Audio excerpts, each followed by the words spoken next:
Hey everybody, ChristopherOdd here. Welcome to a look at Agarest Generations of War. This is a console port being brought over to the PC on Steam, available October 3rd from Ghostlight Studios. And this version is based on the North American Xbox 360 release, so it's all English in terms of the words that we see on the screen, but the voiceovers are still in Japanese, which I think is actually really great. It's a pretty cool design choice, I think, and it gives it the impression that we've imported this game from Japan, but we can understand it. It's a nice little touch.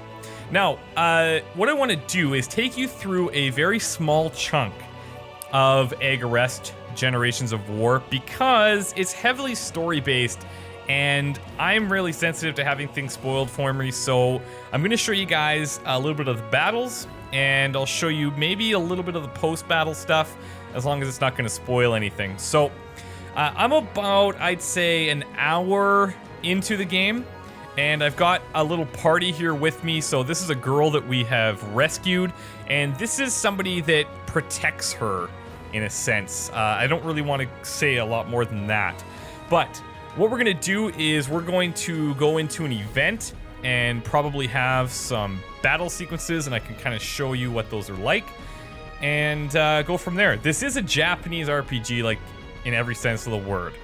Okay, as I said, there's the Japanese voiceovers, there's, like, speed metal during the battles. It's awesome. So let's head in. Yes, I want to move to Frontier Road West. Cue the speed metal.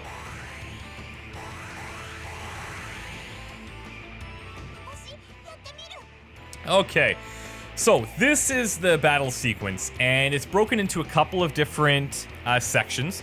The first section is the movement phase, and then we have an action phase. So what we want to do is, in the order that we're showing on the screen here, we can move our characters. So the first one we can move is Lenhart, or Leonhardt, depending on how you pronounce things. And we're based on action points, so each character has a certain pool of action points that we draw from.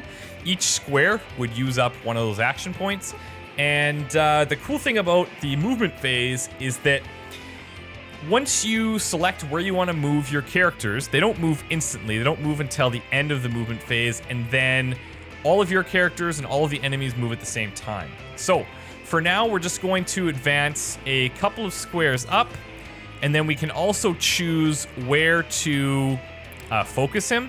So we're going to focus him straight ahead. We are going to have Ellis, the girl that we had saved. We're going to have her come back here and face forward. And then Borjnin, we're going to have come forward and face up as well. So we'll end the move phase, and they will all take their places. And as you can see, the enemies have come in towards us as well. Now, I've already seen these clear bonuses, but basically what it is, I'm going to say no. Basically, a clear bonus, it tells you, I'll show you on the screen here, but you clear the enemies faster and you get more points. You clear the enemies slower and you lose points. That's the basic gist of it. So now that we're in the action phase, what we want to do is choose a skill or an item to use. So we can go into our skills and select an enemy that we're going to target. We're going to target this thief. And we've got our pool of action points here because we'd used 2 for our movement and we have 14 left. What happens though is that if you don't use all your action points, they carry over. So the goal is to try to build up some action points so that you can use larger combos and things, and we'll get to that in a second. So for now, let's just use the double edge. You can see down here your kind of attack range. So some skills you can't actually attack diagonally, and that's where some of the strategy elements come into play. But for now, we're just going to go with the standard double edge attack.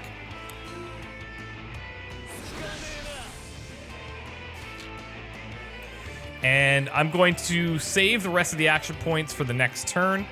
And I think we get a full complement of action points in addition to the ones that we save.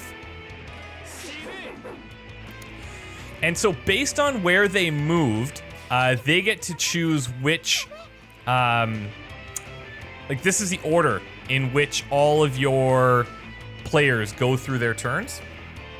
So now it's our turn. Let's see what Ellis has for skills. We're going to target this enemy. We can use an impulse, which we can see. You can select skill details, find out what impulse does. Attacks a target with an impulse wave. Okay, that's great, but we only have 2 action points, so really... Oh no, that was weird. Let's check that again. We should have 12. Okay, better. So if we select it, it removes that already from our total. Let's attack.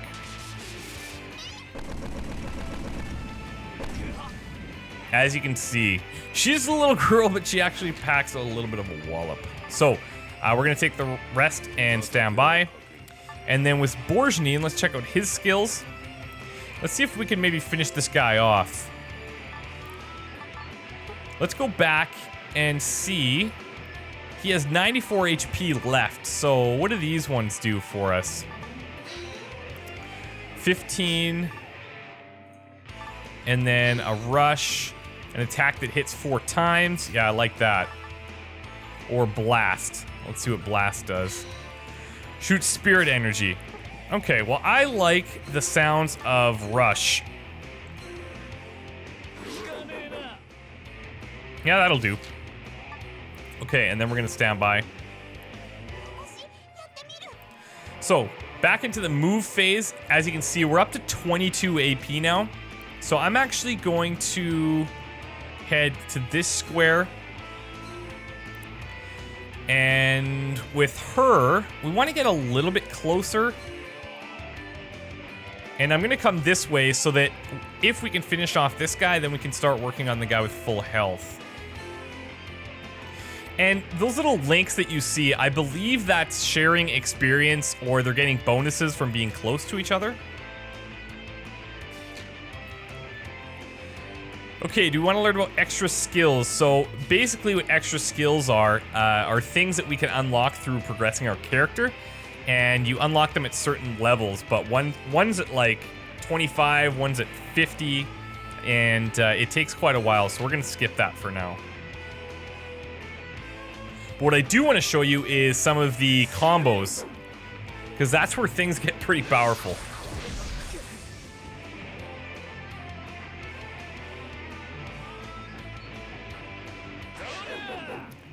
As far as I've come so far, there doesn't seem to be a way to take like a defensive stance. You just kind of have to sit there and take it. The enemy's in the same boat though, so it could be worse. Now she might be out here. Yeah, she's done. Wow, they were a little relentless on her.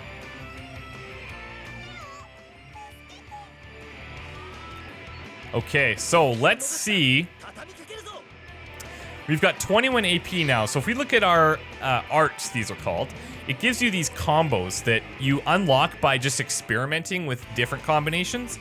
And so one of the ones that I had discovered earlier was actually called this Broken Hit, which is a double edge followed by a power attack. So if I am to go into my skills, select the enemy, we'll go double edge and then power attack and execute. This will dish out a ton of damage. Assuming we didn't miss the first one, it would have dealt out even more. And for the rest of the turn, we'll have him stand by.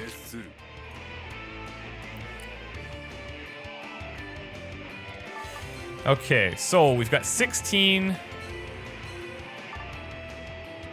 Let's use blast this time.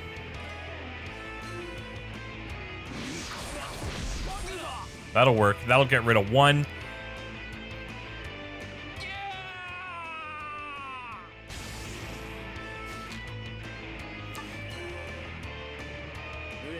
And we'll see what they decide to do. I'm gonna try to get close to this gem because I believe we can pick it up and save her.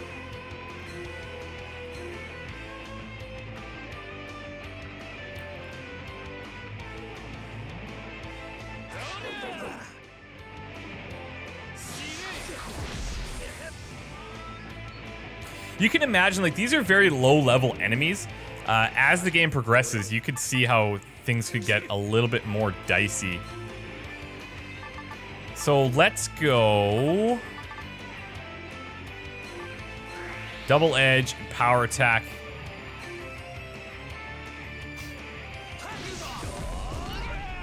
There we go. Gotta stick with what works.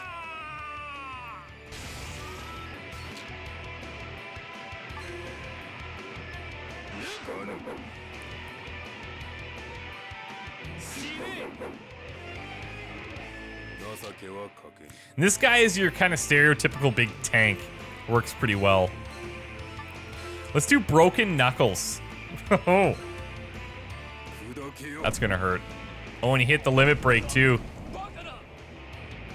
That's awesome. Took down the thief and got grass. Grass is like a potion. Perfect. And this clear bonus, this is what this was referring to, the 105%. So we cleared it fast enough to actually get some rewards out of it. We did lose a party member, however. Things will go on, unfortunately. That has to happen sometimes. So in our menu, we can check out our party. Now, this is the first time that I've lost somebody. So I'm not sure what happens with her now. If there's some way that we can heal her, I really don't know. Let's check our items here. We've got grass. I don't think we can... Yeah, we can't use it on her. So I'm not sure how long she's out for, if we've lost her forever, or what the situation is. But let's see if we can find something else to explore.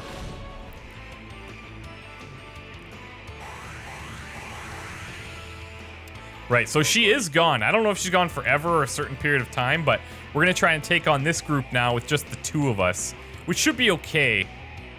Our big tank here can probably do most of the handiwork. Let's move up. There's probably a lot more to the combat than what I'm covering, if I'm being totally honest, because this is pretty early in the game. As I said earlier, it's about an hour in, and I imagine that once you start building up your skills and unlocking all these different arts and facing tougher and tougher enemies, things are going to get progressively more interesting. Let's use a power attack. That's actually pretty strong for just one basic hit. Stand by the rest. And let's see, do we have any diagonals that we can hit this guy with? We can hit him with a blast diagonally. Let's see if we can finish him. Oh, so close. That's too bad, because now we have to waste another turn attacking him.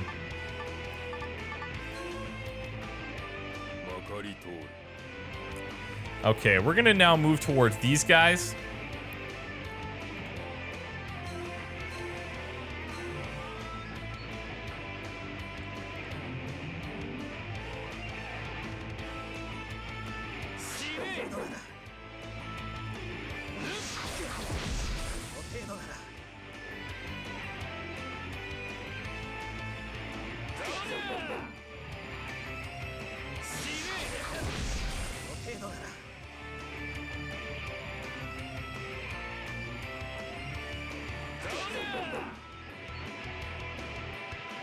So these guys operate in the same basic principles with their action points, and if they have a lot saved up, then they're going to be torturing you just as much as you torture them, which I actually enjoy. I think it makes for an even playing field.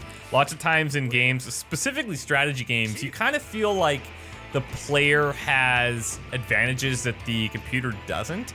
There are cases to be made where that's the case, like where it's the opposite, but I think in most times the player gets the benefits.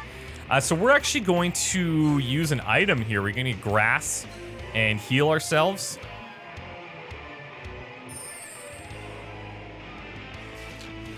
And then we still have 10 action points left. I could maybe go for a power attack. Let's do that. Takes about half their health off. Now this guy, we just have to tap, basically, so we'll use our lowest attack possible. I was gonna say, unless we miss, which would be the worst luck of all time, should be okay. So now we'll stand by, and hopefully we can survive a few hits here. I'll try to retreat, but...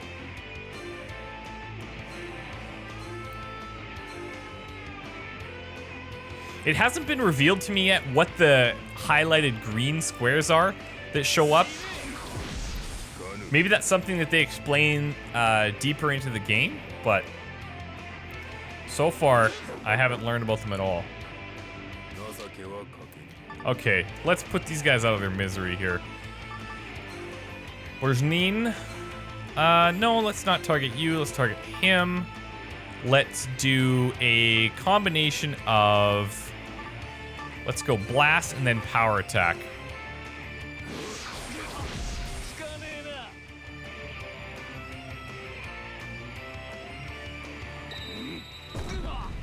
Nice.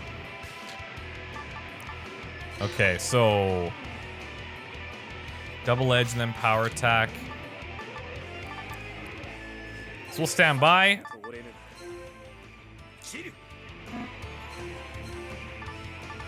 Let's go with our regular power attack again. See if we can finish him off. Just barely.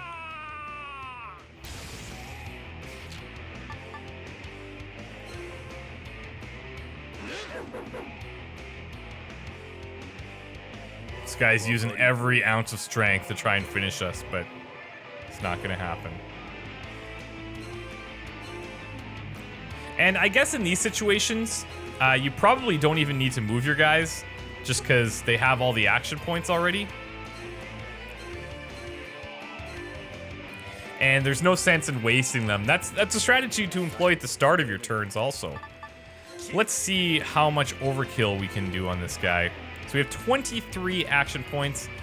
I don't have quite enough to jam 3 attacks in there, but we can try, instead of double edge power attack, we could do sonic wave and power attack. Let's give that a shot.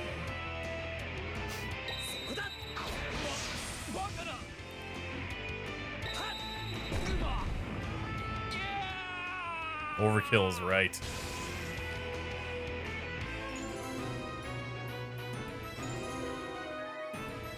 And it gives us a rank, which is kind of disappointing for me. But I think a lot of people take pride on how efficient they are in battles. So that's going to be our look at Agarest Generations of War. There's a lot of things that I haven't even gotten to touch base on. Like, there's a thing that they call the soul breeding system, which essentially is you end up marrying people, having kids, and then living on through those generations and those generations of war. You see how things work. And there's just, this game is really, really deep, but I wanted to give you the very basic overview of everything. And if it's something that you were hesitant in getting, don't be hesitant. It's really well done. If it's your type of game, you're gonna love it. Have some fun with it. Let me know what you think, and we'll see you next time. Bye.